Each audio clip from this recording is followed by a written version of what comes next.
This is Detroit. This is the Oakland Car Review. Hey everyone, today we are taking a look at the 2012 GMC Yukon Denali from Suburban Buick GMC of Ferndale. Now the Yukon actually shares the same platform as the Chevrolet Tahoe and Cadillac Escalade. Now the Denali is the top trim level throughout the Yukon family. It's one of the only full-blown truck chassis SUVs left on the market today. And now this again is the Denali trim level, which is the highest. It comes with an overabundance of great luxury features. Some great styling points on the exterior as well, one being this honeycomb chrome grille, standard 20-inch chrome rims, and specific to the Denali trim level, rear brake lights. So let's go on the interior and see what they've done in there.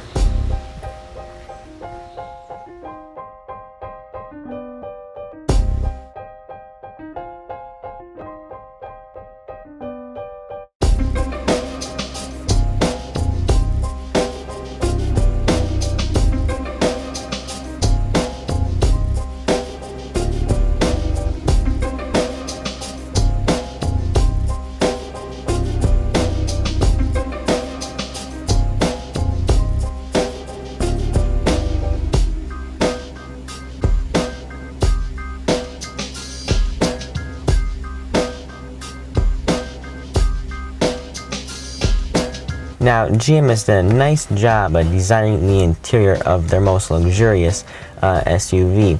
They've added this very nice, fine, dark wood trim throughout the center of the vehicle here.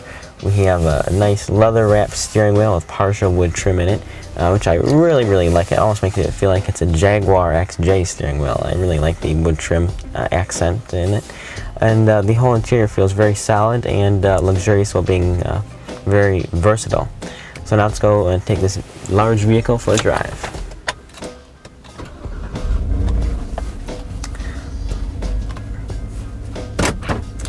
Now you may think driving the Yukon, it being such a large vehicle, may be a bit sluggish, but it's really not, since it has a 6.2 liter V8 engine, same one that's in the Cadillac Escalade.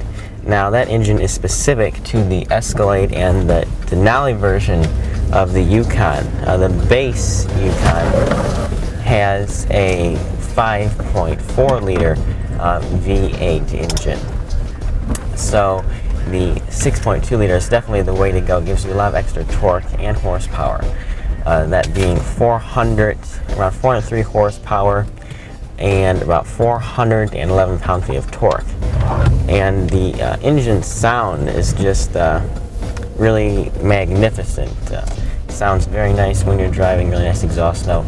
And the extra torque beefed up from the 5.4 liter is really welcome, this being again such a large vehicle. It really makes it very smooth acceleration, and just feels very easy to drive. No shortage of power whatsoever.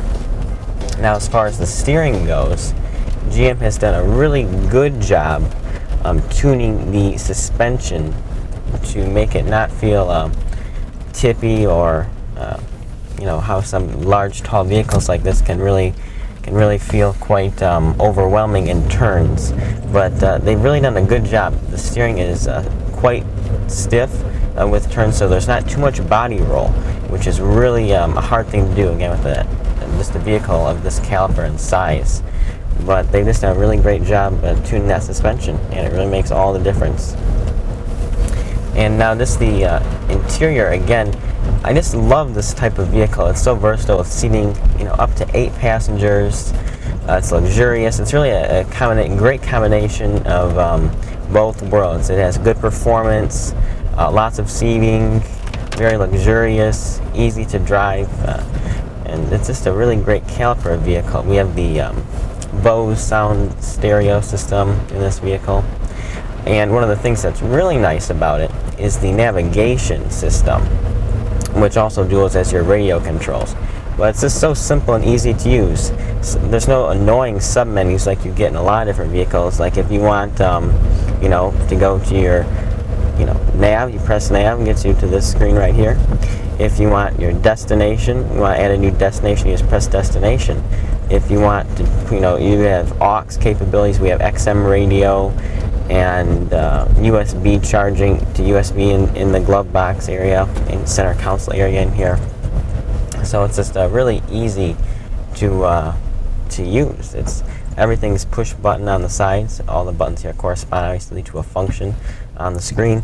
And then we also have just right here all of our radio presets. It's also touch screen. So if you want AM, press AM, FM, obviously FM, and then XM. So it's also duals as a touch screen. It's really the best of both worlds. You get touch screen and buttons. And I really, obviously, as you can tell, like that function. And the vehicle isn't available with all-wheel drive or rear-wheel drive. Now we are driving the rear-wheel drive model, and it feels very nice and sturdy.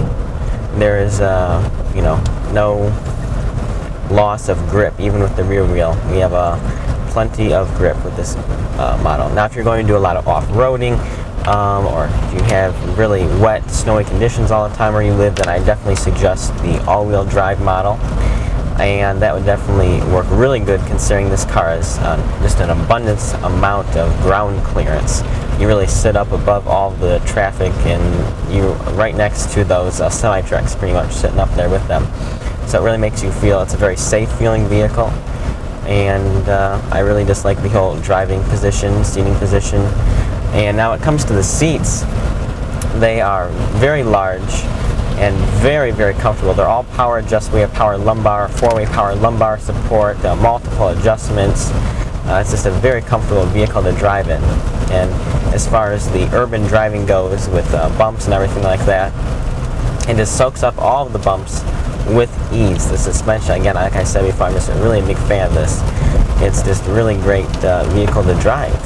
And that's partly due to the that full truck chassis, and we just don't get cars like this anymore. It's sort of sad to see them fading away slowly. The crossover SUVs, they don't have enough power, in my opinion, and sometimes the ride is it's okay. But with the full-blown truck chassis SUV like this, it's just a great ride, plenty of power, just a really great vehicle SUV altogether. We have, again, seating for up to 8 passengers very comfortably.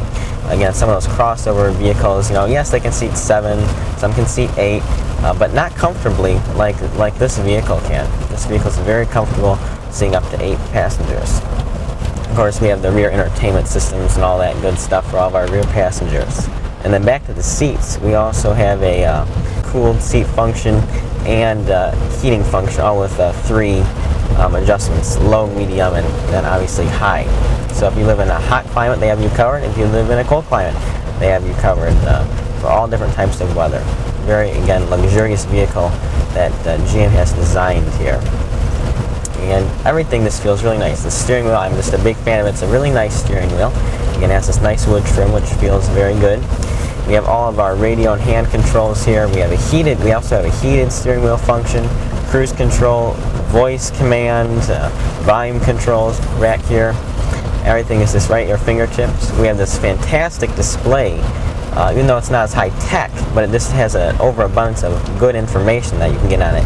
You can get your trip odometer, your fuel range, your miles per gallon, how much fuel you have used over the time of this vehicle you've owned it, how many miles you've driven. We also have a speed info right here, which is I really like. It's a great little thing. Sometimes you can't say, oh, am I going 38? Am I going 35? Well, this right here, this is a great digital display of your speed. So overall, I think GM has done a really good job designing and executing the interior of their most luxurious SUV.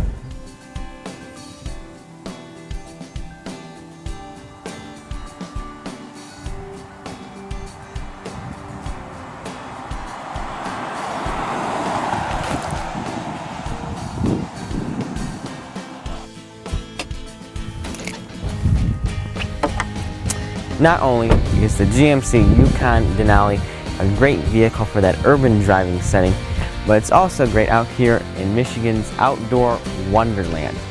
And with all-wheel drive and so much ground clearance, you can off-road in your Denali with ease. And I would definitely opt for the all-wheel drive, especially if you do a lot of off-road driving. And if towing's your thing, well then the Denali 6.2-liter V8 engine has you covered. You can tow up to 8,500 pounds with that engine. So overall, it's a really great vehicle from GMC. It's a very versatile, has a lot of great technology and safety technology as well, like the blind spot detection in both driver's side and passenger side mirrors. And now the model as tested here is about $61,000. However, you can get the base Yukon, which is around $44,000. And the 6.2-liter with all-wheel drive gets about 15 in the city and about 22 on the highway. Now if you get the small engine, of course your fuel economy will be a little bit better. Well, that's all for today. Thanks for watching this episode of the Oakland Car Review.